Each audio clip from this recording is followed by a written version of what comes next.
Hey Paige, Jared here from my home office slash toy room for my kids. And I just wanted to record a short video, touch base with you a little bit. Pardon my appearance and the nature of teaching from home. I think my biggest challenge right now, and my wife would agree, is just trying to do what we are paid to do. What we're passionate about doing. My wife's also in education from home while also maintaining some semblance of order with our own children. We have four of them. One's a first grader, the other one will be in kindergarten. Another one will be in kindergarten next year, and then we have a 3-year-old and an almost 1-year-old. And so the age spectrum is such a challenge in that if we had four 7-year-olds, I think they'd be mature enough, developed enough that they'd be able to kind of get on their iPads, get going on some work. But it seems like the moment we put out one fire, somebody else has something else going on. And so it's a challenge. We're trying to embrace it, trying to take advantage of the time we have together as a family, but with limited space and quiet, it is certainly a challenge. But that being said, I want to first of all congratulate you on some really exciting news that you shared with the job in Peer. And I think in this time period, with what's happening in our communities due to COVID-19 and all that kind of thing, that gets overshadowed. And I really encourage you, I'm sure you have already, but just stop and reflect on the blessing of that. The economic ramifications of this virus are going to echo throughout your generation's lifespan. And so the fact that prior to graduation you already have employment is fantastic news. Peer is a wonderful community. I've gone there with my band and played there a couple of times. I've been involved with work at the DOE. I've been at the high school a couple of times. And I really think it's going to be a wonderful starting point for you and for your career. So celebrate that. And I also wanted to speak in terms of, you kind of note this at the end of your writing, but it's, you are unfortunately student teaching in the strangest times that I think anybody in your whole entire school can remember.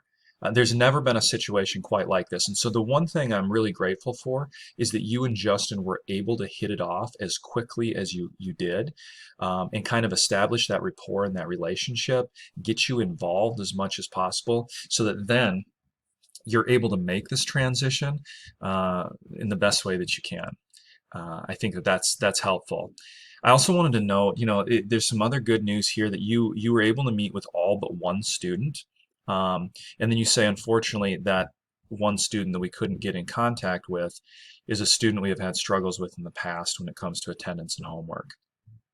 Keep in mind that students who are, for whatever reason, naturally inclined to put school on the back burner, they're going to take advantage of this situation and just remove themselves completely. Okay, and so while you certainly want to do your due diligence in trying to contact them and help bring them along, recognize that this situation is unprecedented, and those students who are an attendance challenge in the first place are going to continue in that behavior for the most part with this online. There's a loss of accountability. Nobody needs to be at school right now, and so some students are going to take advantage of that. But I do think it's essential that you open up a forum just for students to talk and communicate. I'm trying to do that with both of my undergrad classes. Just open up some time for anybody who wants to join in on a WebEx, and we won't necessarily talk about coursework. If students have questions, I'll answer them, but otherwise it's just a time to connect. And I think that's really important right now at this stage of this virus. What I'm going to do, I'm going to share a link to an article. And what I'd ask you to do is to try to find some time. It's a pretty short read, take you 5 or 10 minutes. But it's something that a friend of mine posted recently, and it kind of offers an alternative narrative. I think in education, whether it's K-12 or post-secondary, we're so consumed with trying to replicate the on-campus, face-to-face experience via the virtual setting that we lose sight of a few things. And I think we need to keep in mind that this is not online instruction. All right, when we think of online courses, we think of a curriculum that has intentionally been designed to be communicated in an online way. That's not the circumstance that we're finding ourselves in. What we're doing for our students is at best a hastily sort of mishmash of some things that we would have done on campus or face to face, and other things we're pulling in because we feel like we need some accountability. And maybe we need to step back a little bit and just analyze what this looks like, what this moment in history looks like, and also recognize that, Abraham Maslow speaks to this in his hierarchy of needs. If our students' lower levels needs are not being met, shelter, food, safety, security, a loving home environment, then those higher levels of needs, feeling like they have the ability to succeed in the classroom, having motivation to do academic work and to try to get good grades in this time. Those higher level order things are not able to be met if those lower order things have not been met.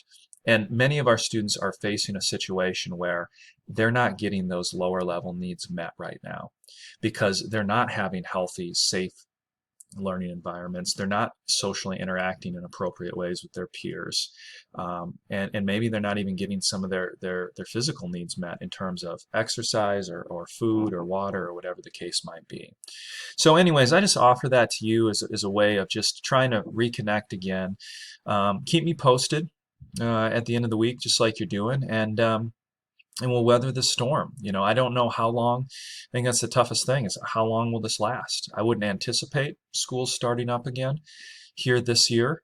And so we need to grapple with, our identity and what that looks like and what our courses look like, and maybe begin to recognize that our students this semester or this year are in a very different circumstance for any students we have had in the past, or in your case, will have in the future. So keep me posted, stay safe, stay healthy, and I'll talk to you again soon, Paige.